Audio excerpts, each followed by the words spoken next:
according to the account in the Great Book of Grudges, the most ancient of all dwarf books. It is recorded how chaos began to consume the world in the imperial year of minus 5500 IC. It was also during this time that the ancestor gods had begun to tell the woes of this new phenomenon, telling their native kinsfolk about the dangers this unstable flow of magic coming from the north would do to all those that stay above. By then, Lord Grungni taught his people how to delve deeper beneath the mountains, to avoid the chaos that stirs upon the surface. Hidden in its safety, the world was engulfed in clouds that poisoned the surface with layers upon layers of fine black warpstone dust. Communication with their eastern kin was lost, and in time, the dwarfs of the east began a dark and murderous path towards the worship of chaos. For many years, these events took place, until finally the foul tempest at last passed and the dwarfs emerged once more into the light of day. But the world was changed forever, for upon the lands, the mutating winds of magic had already corrupted every living thing it touched. Terrifying monsters roamed the mountains, and demons walked openly in the daylight. Needing powerful weapons to defend themselves from these dangers, Grungni taught his people the craftsmanship of more sophisticated weapons and armor, and how to inscribe magical runes onto them. Meanwhile, Valaya used her protections to ward off the dark magic of their enemies. To lead them against these foes was Grimnir, equipped with 2 mighty war axes and armor harder than the bones of the mountains. With the blasting of horns, an army of millions sallied forth from their strongholds and fought the demonic hordes of chaos that had spilled over the lands, fighting a war that many called the First Chaos Incursion.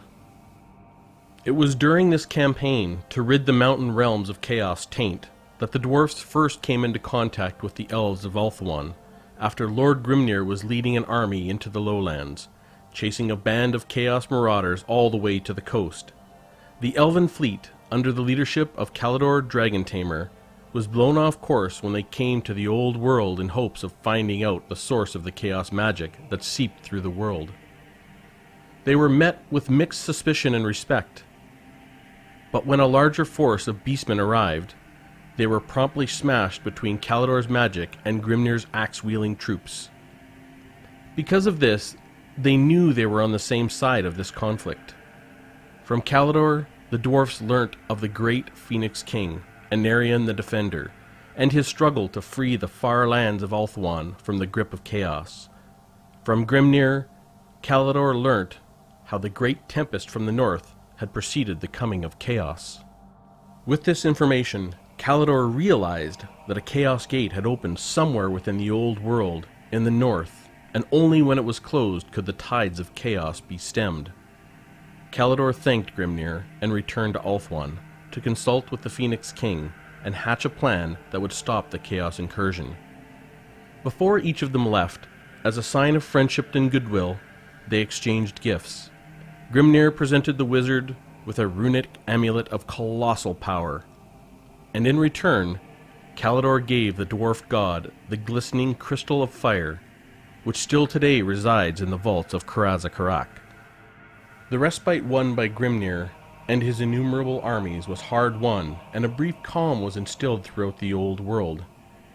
But as Grimnir headed back to his home within the mountains, the sky grew dark and ominous once more, and from those potent signs, the second chaos incursion abruptly began.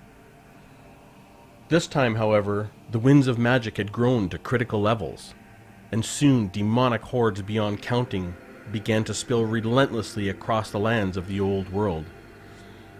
Even with the million-strong throngs of dwarfs under his iron-fisted command, the warrior god and his armies were forced back into their mountain strongholds to weather the incoming demons with stout bravery.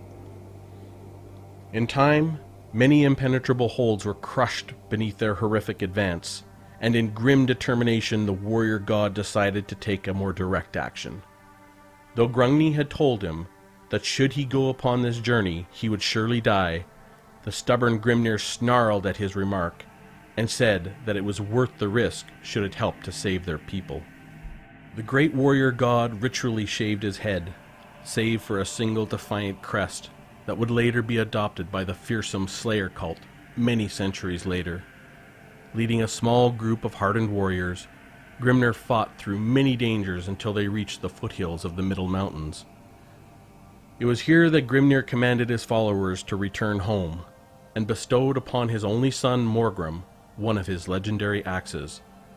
There they at last turned back, watching in awe as Grimnir pressed onward, his form dwindling into the shimmering haze of that poisoned and corrupted mountain.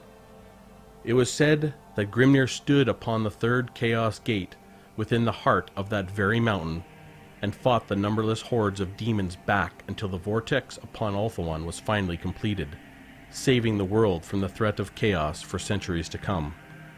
Grimnir was never seen again.